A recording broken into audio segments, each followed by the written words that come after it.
Então, pessoal, a gente vai começar agora a comentar sobre a importância, né, dos protistas e falar um pouco sobre a diversidade, né, desse grupo. Para abordar essa parte da aula, eu vou usar ainda os termos protozoários e algas, né, aqueles protistas heterótrofos, né, protozoários, e os protistas autótrofos, algas. Embora você já saiba que, né, esses termos não têm valor, né, sistemático, né, na biologia desse grupo. Muito bem, então voltando, né, você percebe que as algas são, né, são bem diversificadas com relação a vários aspectos aí, mas uma coisa a gente sabe, que elas vão fazer fotossíntese, né, elas fazem fotossíntese para produzir matéria orgânica, né, elas usam principalmente a clorofila A, né, como pigmento fotossintetizante.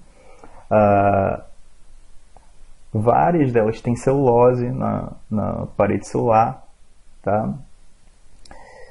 Com algumas exceções, por exemplo, a Bacillariophyta não tem, né, parede celular de celulose, né, ela vai ter dióxido de silício, beleza? E as Euglenophytas, que também não tem parede celular. Um detalhe para as Euglenophytas, há alguns exemplares, aí, algumas espécies que conseguem uma certa plasticidade, né, de nutricional, digamos assim. Como assim, professor? Em alguns momentos elas agem como heterótrofas, tá? E na presença de luz elas vão fazer fotossíntese. E então tem, né, tem alguns indivíduos aí do Euglenophyta né, que a gente tem uma certa dificuldade de mantê-los no grupo das algas. Ok? Então vamos continuar. Beleza, as algas, elas têm um grupo extremamente diversificado. Eu vou pontuar aqui alguns exemplares que são bem relevantes para a gente comentar, tá? O primeiro grupo é o das diatomáceas, beleza? Ou algas douradas, ó, são algas unicelulares mais abundantes em mares, lagos, água doce, solos úmidos. As diatomáceas têm uma característica, né, de uma parede celular bem rígida, e elas têm uma parede celular que encaixa como se fosse uma latinha, né? Tem uma tampa maior, né, e uma tampa menor que elas meio que se encaixam, né? Ela parece uma placa de Petri, né? Para quem já viu aí no laboratório, tem algumas que lembram uma placa de Petri. E tem uma carapaça de sílica, beleza? Dura e transparente. E essa carapaça, ó, ela tem várias aplicações aí. Esse material tem várias aplicações, como isolante térmico, né, confecção de cosmético, pasta de dente, fabricação de filtro, né, tijolo para construção de casa, abrasivo de creme dental, né, polidores especiais, catalisadores e antibióticos. Então você tem várias aplicações da sílica, né, que é um material característico da parede celular desses organismos aí. O próximo grupo é das Euglenophytas, tá? Como comentei ainda agora, elas não têm celulose na sua parede celular, né? Tem um flagelo frontal, né? Tá aqui um detalhe, né, desses micro-organismos. Elas podem exibir coloração esverdeada, obviamente. O próximo grupo é o grupo das pirrófitas ou dinoflagelados. Então você tem aí esse micro-organismo bem diferente, né? Esses micro-organismos, eles têm uma capacidade bioluminescente, né? Ou seja, eles conseguem produzir luz, tá? Então à noite, numa praia, né, em que esses micro-organismos estão presentes, é bem comum você observar, né, essa emissão de luz pelos grupos desses micro-organismos aí, tá? De dinoflagelados. Então são geralmente marinhos, ó, né? Geralmente tem 2 flagelos, daí o nome, né, dinoflagelado. São importantes constituintes do fitoplâncton. Para quem não lembra, fitoplâncton é aquela parte de micro-organismos presentes no oceano, né, que são autótrofos, ok? Os micro-organismos que estão ali flutuando na água oceânica e que fazem fotossíntese, né, que são autótrofos, a gente chama de fitoplâncton. Então tem algas, né, tem cianobactérias, né, que são os principais constituintes aí do fitoplâncton. Beleza? Uma outra característica, né, que é bom a gente destacar, né, desse grupo é que em determinadas condições ambientais de desequilíbrio, né, ambiental, elas podem sofrer uma explosão populacional, tipo um excesso de nutrientes ali na água, pode promover uma explosão populacional de dinoflagelados, levando a chamada maré vermelha. Tá? Então, o fenômeno da maré vermelha é ocasionado por esse grupo aí. Então, só para vocês terem uma noção, ó, da bioluminescência, né, algumas praias em que já foram registradas aí, né, essas situações de dinoflagelado emitindo luz à noite. Outro, né, grupo interessante para a gente mencionar é o grupo das algas verdes, né, clorofíceas ou clorófitas. Como eu falei, é um grupo que apresenta tanto indivíduos unicelulares quanto pluricelulares, beleza? São, né, aquáticos, marinhos ou dos ciclos, aparicilais de celulose e costumam armazenar amido, tá? O que mais aqui? Podem viver no interior de outros seres, ó, né? Como por exemplo, né, associados aos fungos, formando os líquens. Então, o líquen é uma associação mutualística, né, uma associação simbiótica, em que os dois ali estão se beneficiando. Um consegue abrigo, o outro consegue nutriente, enfim.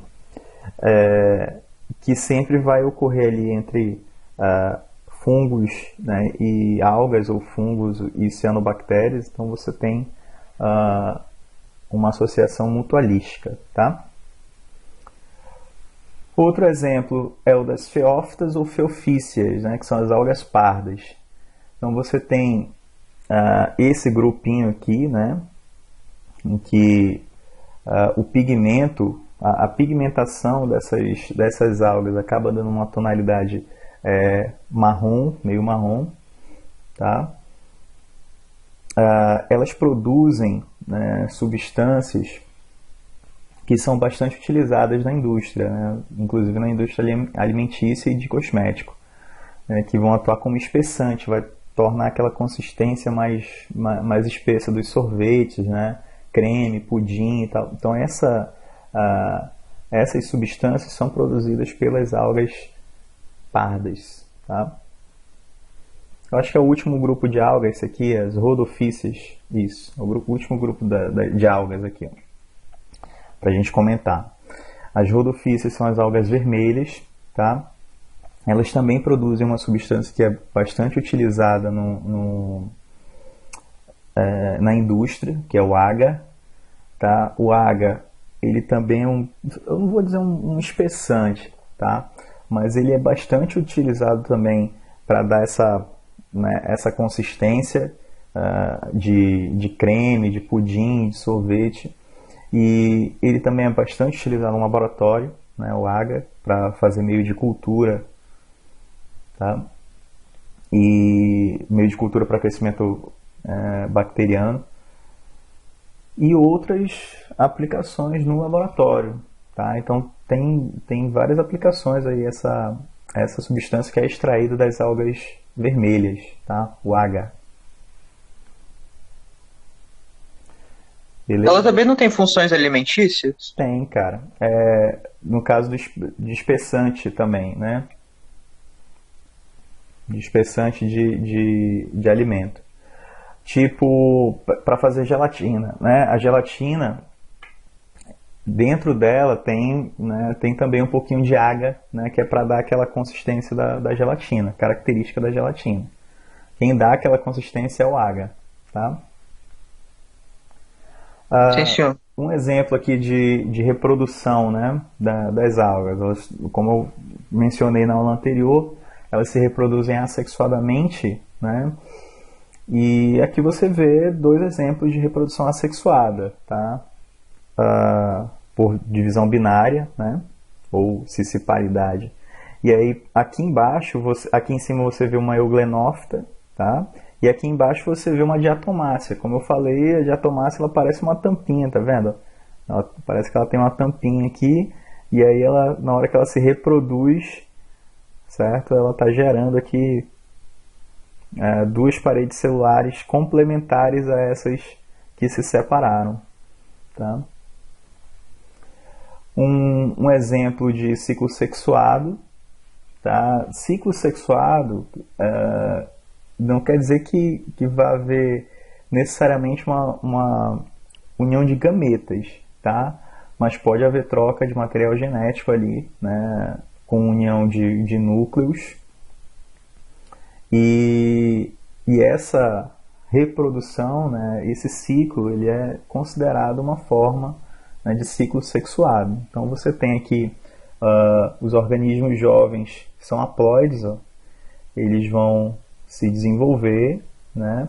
E aí vai haver uma união entre eles, eles vão fundir os núcleos deles, tá vendo? E essa fusão vai gerar um zigoto, né, um zigoto diploide, que logo vai sofrer meiose, né? Essa meiose desse zigoto gigante aqui, ó, né, obviamente, como toda meiose, vai gerar 4 indivíduos, 4 células. Ó. No final da meiose, você tem 4 células. Então, essas células já vão se desenvolver em novos indivíduos aí. Então, essa fusão nuclear que você está vendo aqui é interpretada como um evento sexuado, né, embora genuinamente não seja, né? Você lembra que a reprodução sexuada ela tem que ter uma fecundação, né, uma união entre gametas, né? Mas assim, a gente já pode considerar como um intermédio, percebe? Como uma transição daquilo que a gente via nas bactérias, conjugação, transdução, né, transformação, aqueles eventos de transferência gênica horizontal, né, para a reprodução sexuada, né? Ainda não chegou na reprodução sexuada assim propriamente dita, né, genuína, mas a gente já está caminhando para isso.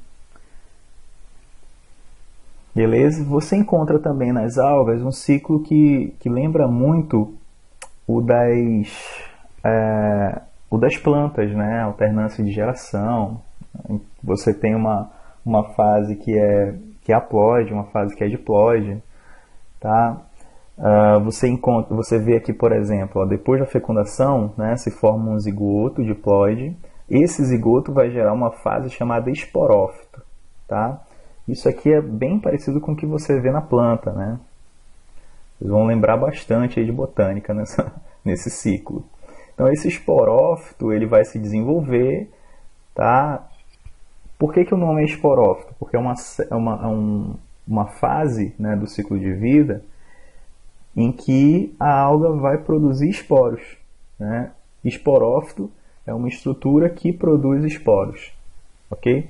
E o que é o esporo? O esporo é uma estrutura de propagação, né, de reprodução. Os esporos eles vão ser produzidos por meiose, percebe aqui, ó? Então as células onde ocorreu meiose aqui, ó, vão produzir os esporos. Esses esporos, ó, vão se espalhar pelo ambiente, né, e germinar, dando origem a outras estruturas. Beleza? O esporo germina e dá origem a uma outra estrutura chamada de gametófito. O gametófito, diferente do esporófito, ele não produz esporo, ele vai produzir gameta, tá? Então, esporófito é uma estrutura que produz esporo, gametófito é uma estrutura que produz gameta. Isso, galera, é o que a gente vê em todas as plantas, né? Todas as plantas vão obedecer esse ciclo aí, com produção de esporófito, com produção de gametófito, tá? E é claro que essas plantas que estão fazendo, né, essas algas que desenvolvem esse ciclo, são algas que deram origem né, depois ao grupo das plantas. Então as plantas herdaram, né, essa alternância de gerações das algas clorofíceas. Tá bom? Então os gametas vão se unir, né, na fecundação, gerando aqui o zigoto. Aí sim, aí você já tem uma fecundação, você já observa uma reprodução sexuada. Então, dentro dos protistas, você tem uma diversidade gigantesca de estratégias reprodutivas. Tá? Eu mencionei isso na primeira aula, né, que eles têm uma diversidade enorme, né, de ciclos de vida, e a gente vai observando isso ao longo do estudo, né, dos protistas. E a gente tem que lembrar também que eles são um grupo assim, extremamente diversificado e com uma origem super complexa. Lembra que várias bactérias, né, foram evoluindo ali e tal, e dessa diversidade bacteriana a gente chegou numa gama enorme de células eucariontes que deram origem aos protistas. Então os protistas têm uma origem evolutiva super complexa e que também se reflete, né, nas suas estratégias adaptativas. Né? As estratégias adaptativas deles aí, tanto reprodutiva quanto nutricional, são extremamente diversificadas. Então não podemos esquecer dessa diversidade, né, dos protistas aí, tá?